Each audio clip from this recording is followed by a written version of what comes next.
धुळे जिल्ह्यातील शिरपूर तालुक्यात भावेर गावात शिवसेना श्रमिक राष्ट्रीय कामगार सेना शिंदे गट यांच्या शाखेचे उद्घाटन मोठ्या उत्साहात पार पडले। याप्रसंगी भव्य फलक अनावरण करण्यात आले। या कार्यक्रमाला उत्तर महाराष्ट्र संपर्क प्रमुख जितेंद्र जैन, धुळे जिल्हा प्रमुख विठ्ठल सुभाष पाटील, महिला जिल्हा प्रमुख किरण चंदू बच्चाव यांची प्रमुख उपस्थिती होती। तसेच पत्रकार किशोर श्रावण सोनजे, मीडिया प्रमुख भूषण पाटील, तालुकाध्यक्ष जगदीश पावरा, शाखाध्यक्ष भगवान कोळी यांच्यासह हर्षल धनगर, ज्ञानेश्वर कोळी, श्याम धनगर, भूषण गुजर आणि शेकडो कार्यकर्ते यावेळी उपस्थित होते।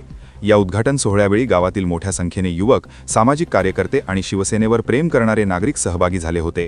कार्यक्रमात कार्यकर्त्यांनी दाखवलेला उत्साह लक्षवेधी ठरला।